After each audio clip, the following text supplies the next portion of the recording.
સુરત શહેરના રહેણાંક વિસ્તારમાં ચાલતા જુગારના અડ્ડાઓ પર પોલીસે લાલાંખ કરી છે. શહેરના મોટા વરાછા જેવા પોશ વિસ્તારમાં માત્ર મહિલાઓ માટે ચાલતી એક હાઈ પ્રોફાઇલ જુગાર ક્લબ ઉપર ઉત્તરાયણ પોલીસે દરોડો પાડી મોટું ઓપરેશન પાર પાડ્યું છે. ઉત્તરાયણ પોલીસ સ્ટેશનના અધિકારીઓને એક ચોક્કસ ખાનગી બાતમી મળી હતી કે મોટા વરાછા ખાતે આવેલી આલિશાન સેન્ટોસા હાઇટ્સ બિલ્ડિંગના બી બ્લોકના ફ્લેટ નંબર 202માં એક મહિલા બહારથી લેડીઝ ગેંગને બોલાવી અને જુગારનો અડ્ડો ચલાવે છે. બાતમી પાકી હોવાથી પોલીસે તુરંત જ મહિલા પોલીસ સ્ટાફને સાથે રાખી ફ્લેટ ઉપર આયોજનબદ્ધ રીતે રેડ કરી હતી. પોલીસે ફ્લેટનો દરવાજો ખોલાવીને અંદર પ્રવેશતા જ હોલનું દ્રશ્ય જોઈ અને પોલીસ અધિકારીઓ પણ ચોંકી ઉઠ્યા હતા.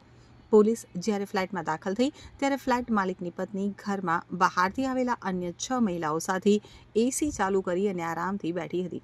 તમામ મહિલાઓ ગોળ કુંડાળું વળી અને ગંજી પાનાના પત્તા ઉપર રૂપિયાની હારજીતનો જુગાર રમી રહી હતી. પોલીસને અચાનક સામે જોઈ અને જુગાર રમતી મહિલાઓમાં ભારે દોડધામ અને ફફડાટ મચી ગયો હતો.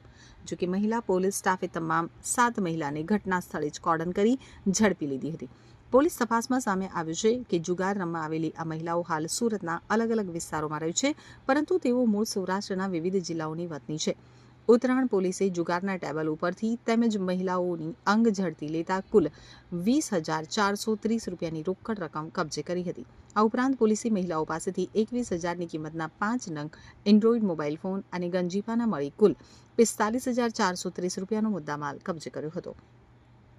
પોલીસે આ તમામ 7 હાઈ પ્રોફાઇલ મહિલાઓ વિરુદ્ધ જુગાર ધારાની કલમ 4 અને 5 મુજબ ગુનો નોંધી કાયદેસરની કાર્યવાહી હાથ ધરી છે. પોશ બિલ્ડિંગમાં મહિલાઓનું જુગારધામ પકડાતા સમગ્ર વિસ્તારમાં ભારે ચર્ચા જાગી છે.